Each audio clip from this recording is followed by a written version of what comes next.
We are a different country than we were on September the 10th. Sadder and less innocent. Stronger and more united.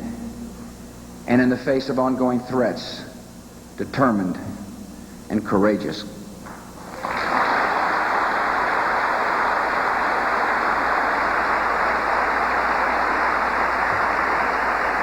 Our nation faces a threat to our freedoms, and the stakes could not be higher. We are the target of enemies who boast they want to kill all Americans, kill all Jews, and kill all Christians. We've seen that type of hate before, and the only possible response is to confront it and to defeat it.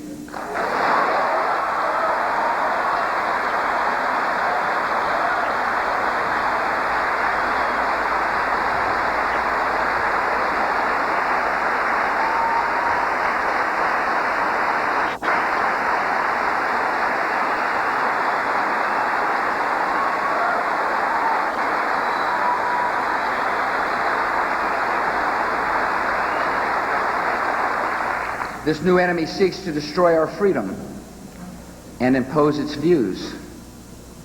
We value life. The terrorists ruthlessly destroy it. We value education. The terrorists do not believe women should be educated or should have health care or should leave their homes. We value the right to speak our minds. For the terrorists, free expression can be grounds for execution. We respect people of all faiths and welcome the free practice of religion. Our enemy wants to dictate how to think and how to worship, even to their fellow Muslims. This enemy tries to hide behind a peaceful faith. But those who celebrate the murder of innocent men, women, and children have no religion, have no conscience, and have no mercy.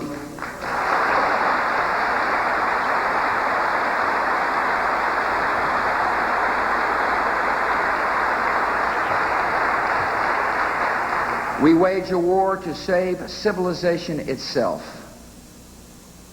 We did not seek it, but we will fight it, and we will prevail.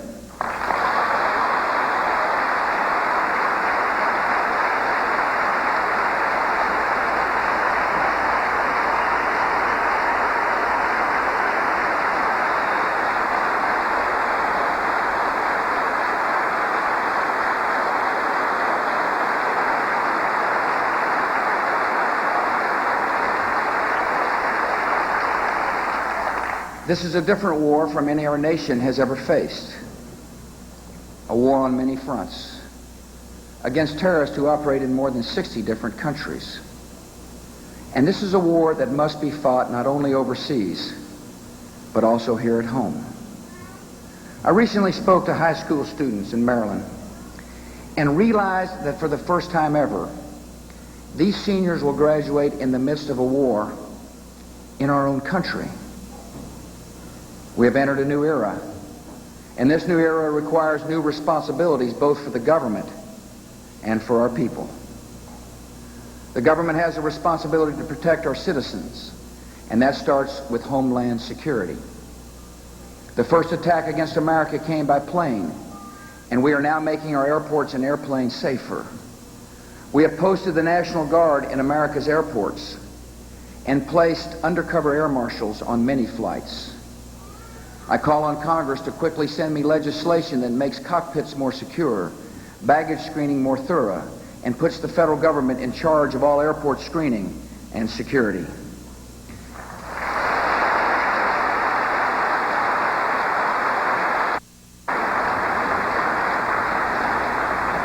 The second attack against America came in the mail.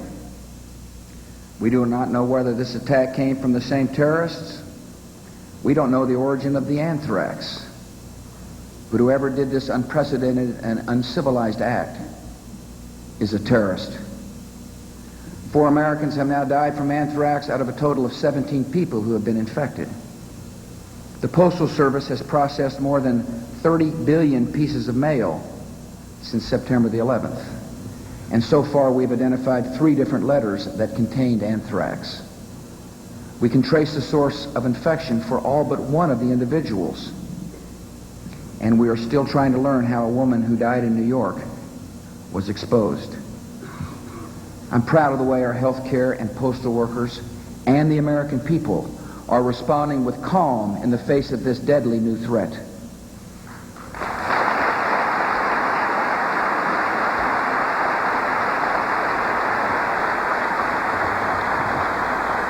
Public health officials have acted quickly to distribute preventative antibiotics to thousands of people who may have been exposed. The government is purchasing and storing medicines and vaccines as a precaution against future attacks. We are cleaning facilities where anthrax has been detected and purchasing equipment to sanitize the mail. Thousands of law enforcement officials are aggressively investigating this bioterrorism attack, and public health officials are distributing the most accurate, up-to-date information we have to medical professionals and to the public. To coordinate our efforts, we've created the new Office of Homeland Security.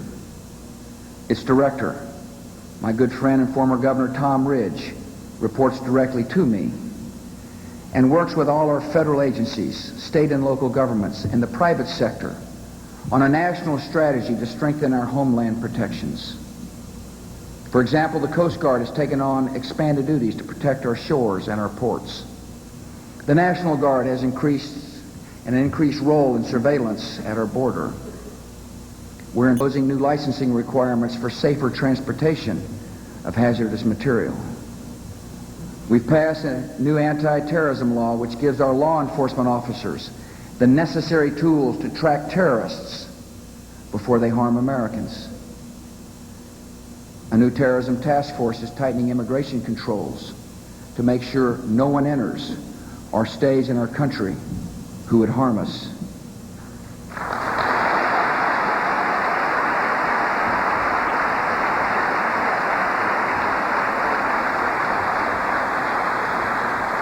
We are a welcoming country. We will always value freedom. Yet we will not allow those who plot against our country to abuse our freedoms and our protections.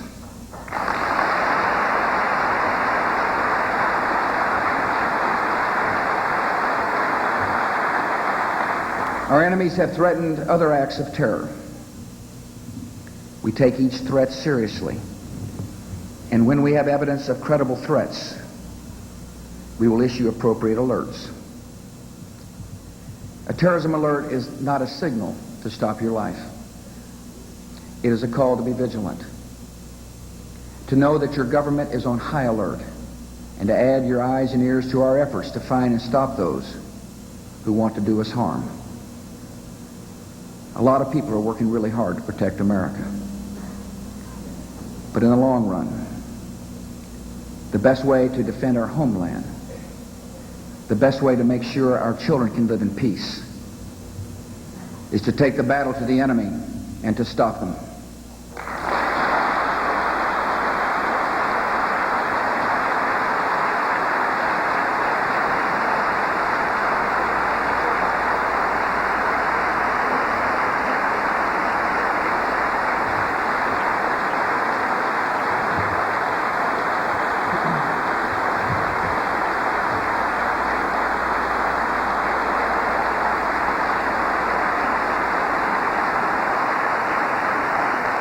I have called our military into action to hunt down the members of the Al-Qaeda organization who murdered innocent Americans.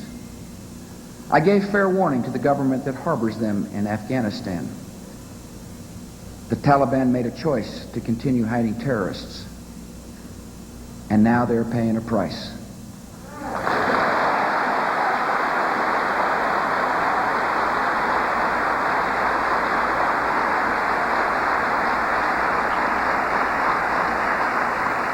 I'm so proud of our military. It's for...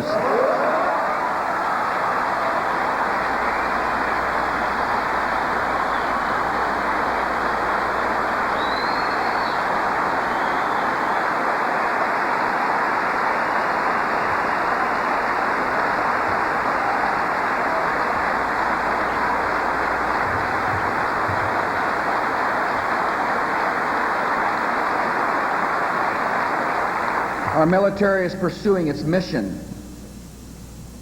We are destroying training camps, disrupting communications, and dismantling air defenses.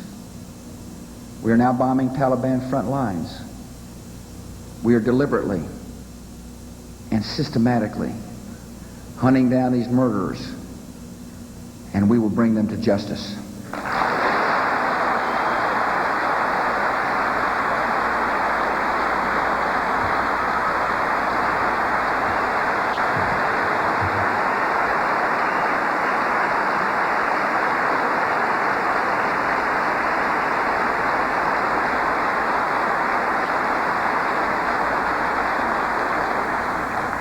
Throughout this battle, we adhere to our values.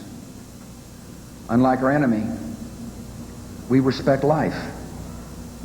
We do not target innocent civilians. We care for the innocent people of Afghanistan, so we continue to provide humanitarian aid, even while their government tries to steal the food we send. When the terrorists and their supporters are gone, the people of Afghanistan will say with the rest of the world, good riddance.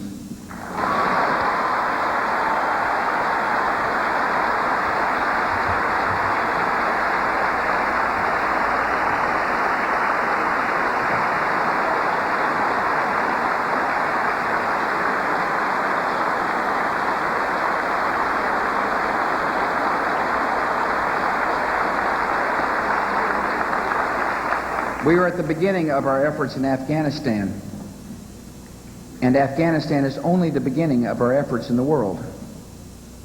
No group or nation should mistake Americans' intentions. Where terrorist groups exist of global reach, the United States and our friends and allies will seek it out, and we will destroy it. After September the 11th, our government assumed new responsibilities to strengthen security at home and track down our enemies abroad. And the American people are accepting new responsibilities as well. I recently received a letter from a 4th grade girl that seemed to say it all.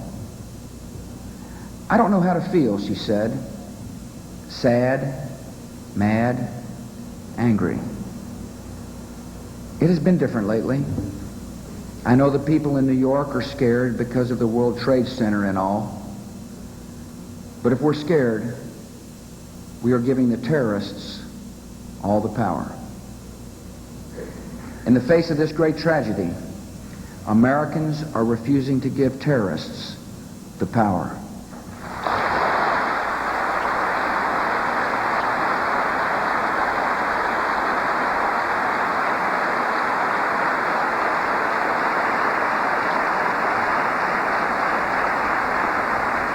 Our people have responded with courage and compassion, calm and reason, resolve and fierce determination. We have refused to live in a state of panic or a state of denial. There is a difference between being alert and being intimidated, and this great nation will never be intimidated.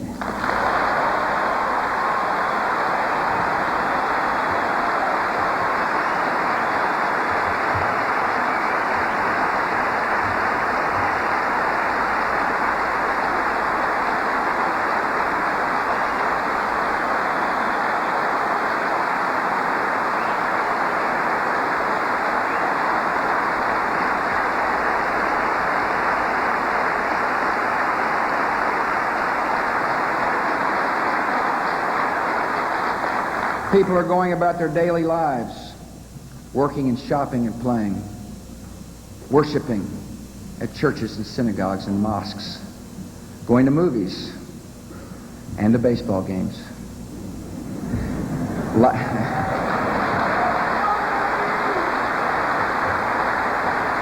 Life in America is going forward, and as the 4th grader who wrote me knew, that is the ultimate repudiation of terrorism.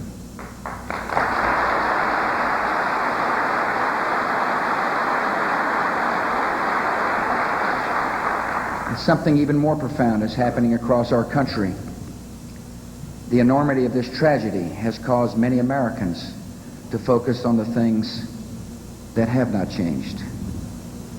The things that matter most in life: our faith, our love for family and friends, our commitment to our country and to our freedoms and to our principles. In my inaugural address, I asked our citizens to serve their nation, beginning with their neighbors. This fall, I had planned a new initiative called Communities of Character, designed to spark a rebirth of citizenship and character and service.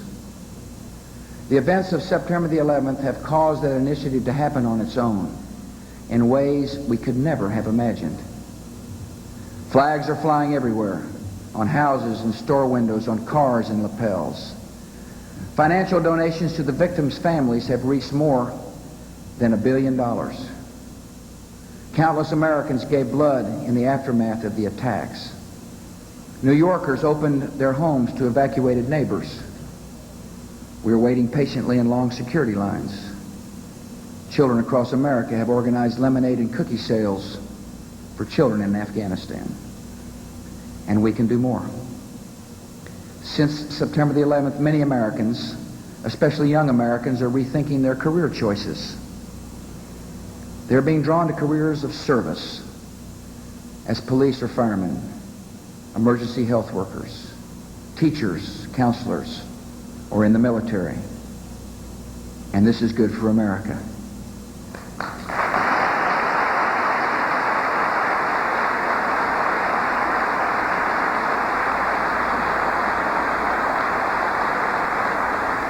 Many ask, what can I do to help in our fight? The answer is simple. All of us can become a September the 11th volunteer by making a commitment to service in our own communities. So you can serve your country by tutoring or mentoring a child, comforting the afflicted, housing those in need of shelter in a home.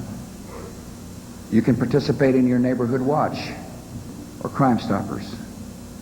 You can become a volunteer in a hospital, emergency medical, fire, or rescue unit.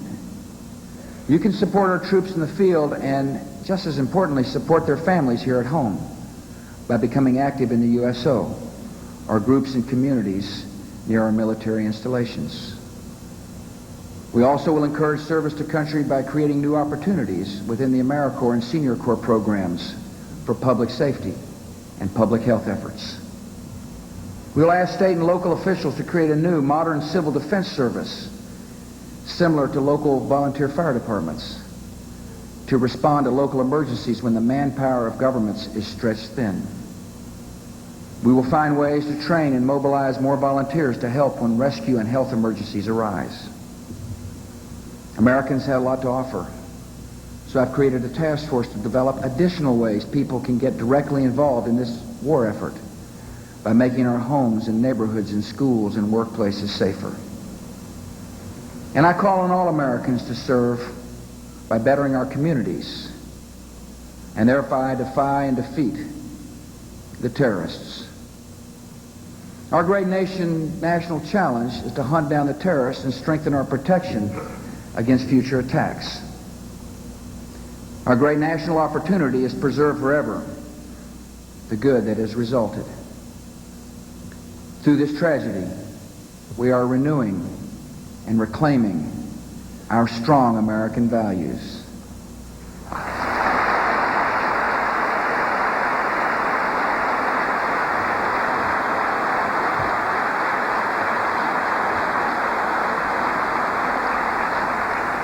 Both Laura and I were touched by a recent newspaper article that quoted a little 4-year-old girl who asked a telling and innocent question.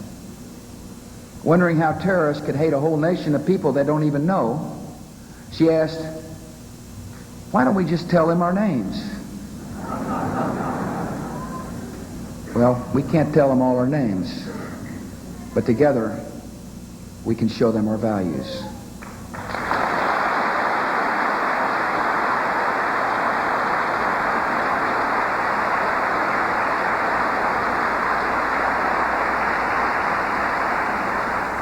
Too many have the wrong idea of Americans as shallow, materialistic consumers who care only about getting rich or getting ahead. But this isn't the America I know. Ours is a wonderful nation, full of kind and loving people. People of faith who want freedom and opportunity for people everywhere. One way to defeat terrorism is to show the world the true values of America through the gathering momentum of a million acts of responsibility and decency and service.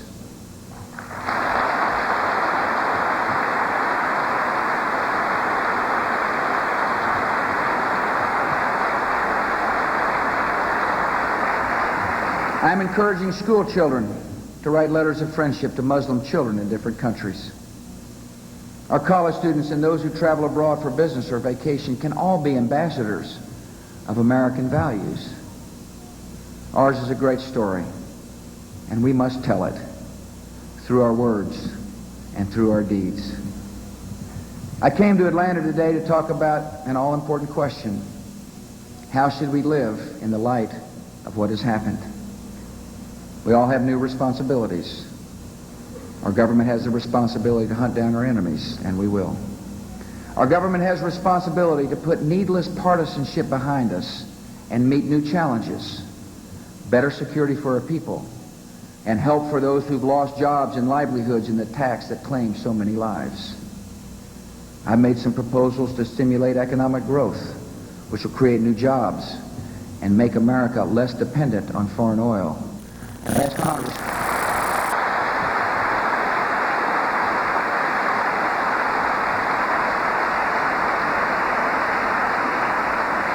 ask Congress, to work hard and put a stimulus plan into law to help the American people.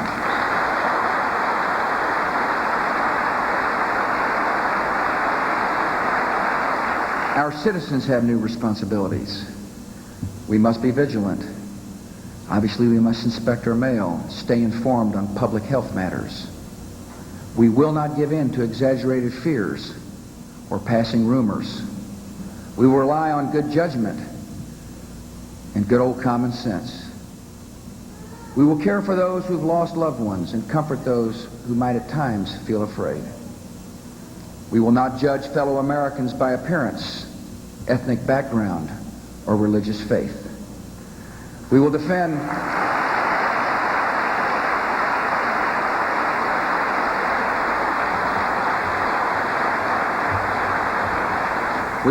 the values of our country, and we will live by them. We will persevere in this struggle, no matter how long it takes to prevail.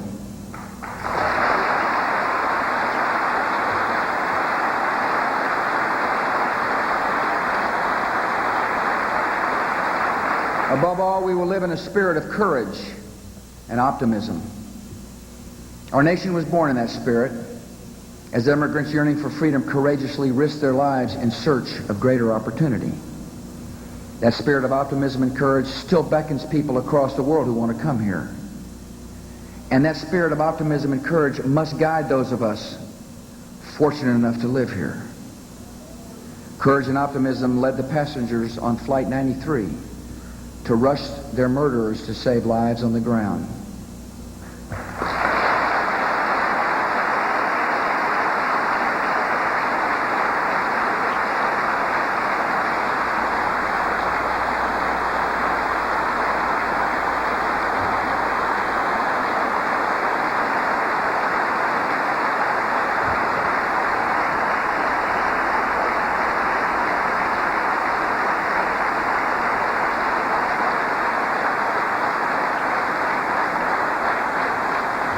Led by a young man whose last known words were the Lord's Prayer and "Let's roll."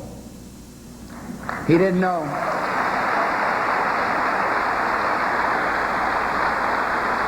He didn't know he had signed on for heroism when he boarded the plane that day.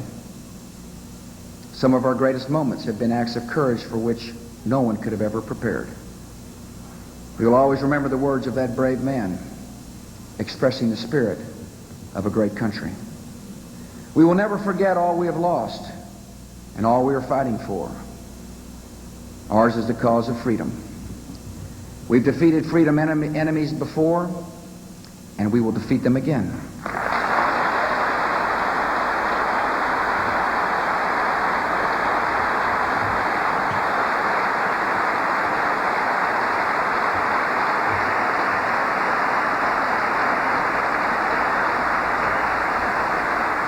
We cannot know every turn this battle will take, yet we know our cause is just and our ultimate victory is assured. We will no doubt face new challenges, but we have our marching orders. My fellow Americans, let's roll.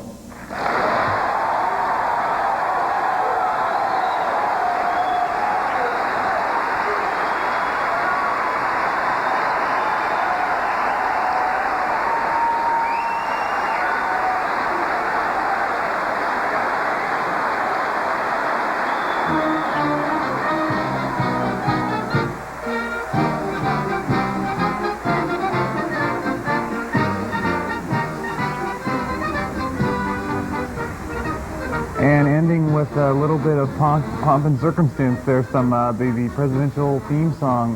There is President Bush speaking to a charged up crowd in Atlanta at the World Congress Center, speaking to the invited audience, which, as you saw, was in the thousands. We were, of course, getting a lot of crowd reaction there. Those were invited law enforcement officers, firefighters, and Atlanta residents. And one of the things we said was going to be discussed heavily what Americans can do. The message of moving on was there, as we have heard before, but also tonight we heard the president saying that citizens need to be vigilant, have to start doing new things like checking their mail, staying informed on what's going on, and relying on their own good judgment. He also asked them all to become September 11th volunteers. Work in your community. Support your troops in things like the USO. Become a member of the EMS. Tutor. These are some of the things President Bush was asking the American people to do in a very charged speech tonight at the World Congress Center in Atlanta. That is it for that. We are going to go back over to Pat and Susan now and get the rest of the news of the day here in Clarion. Thanks, Mark. The Clarion Hospital was given the go-ahead to seek a bond to add on to the building. At a public hearing today, the county commissioners gave their okay for the hospital to seek a $3 million bond issue to build the new center. The commissioners also agreed to allow the hospital to seek tax exemption for the project. The money would go to building a new cancer center on the first floor and to care for patients on the second floor. The public was given the opportunity to present questions or comments to the bond issue prior to today's public hearing. Clarion County agreed with the rest of the state Tuesday night. Pennsylvania elected Republican Mike Eakin to the state Supreme Court over Democrat Kate Ford Elliott by 100,000 votes. Locally in the county, Eakin won by almost 16%. Eakin is known as the rhyming judge, and his victory gives the Republican Party its first majority on the state's highest court in 3 decades. An Allegheny jury has convicted a Pittsburgh man on all charges for a shooting rampage outside the city last year. Ronald Taylor was found guilty for killing 3 white men and injuring 2 others in what prosecutors called a racially motivated shooting spree. The jury found that Taylor shot and killed a worker at this Wilkinsburg apartment building on March 1st, 2000. Taylor then went to 2 nearby fast food restaurants and shot 4 men there, killing 2. The jury will now return tomorrow morning to begin deliberating Taylor's fate, the death penalty or life in prison. A student at California University of Pennsylvania is sick with bacterial meningitis. A spokeswoman for the university says the female student became ill this week. According to school officials, the girl attended a party at a campus fraternity house. If you are flying, safety for the most part is in the hands of the airlines and the airport. But there is something you can do to improve personal safety. You should always be aware, know where your bags are, look around and see if there are any unattended bags in the terminal or anything else, and report that to the police immediately. Always be aware, always be attentive. Experts say if travelers plan ahead and take precautions, travel should be as easy as pumpkin pie. In Washington, Julie Valise reporting. We had a sunny blue skies day today and unseasonably warm weather, but can we expect the pleasant weather to stay through the weekend? Chris Portman now joins us with a look at the TV5 Center forecast. Chris?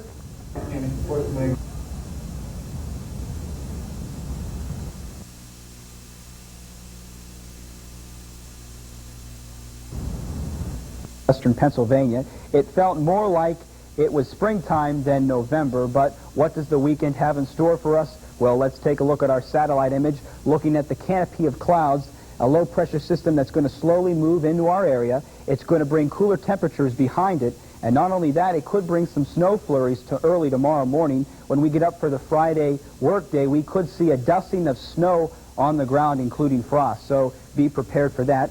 Taking a look at our front, again, you can see that low-pressure system that stretches all the way down the east coast, moving through our area, followed by a high-pressure system. Unfortunately, that high-pressure system will not bring warmer temperatures. It'll just be partly cloudy skies throughout most of the weekend, some sunshine, but we will not see the temperatures that we saw today and last weekend.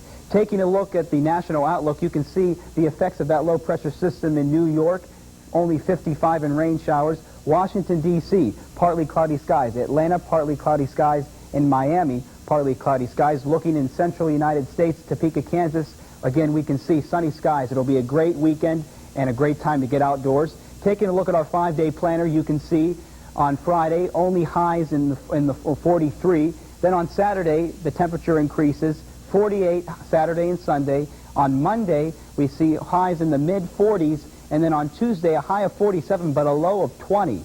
It'll be definitely cooler by Tuesday. And that's your weather for TV5. Back to you. That's all for this edition of TV5 News Live. Kelly Esno and Courtney Maines will join you again Tuesday evening with Clarion's very own TV5 News Live at 8. Until then, I'm Susan Onrad. And I'm Pat Grace. For everyone here at TV5, good night and have a pleasant weekend.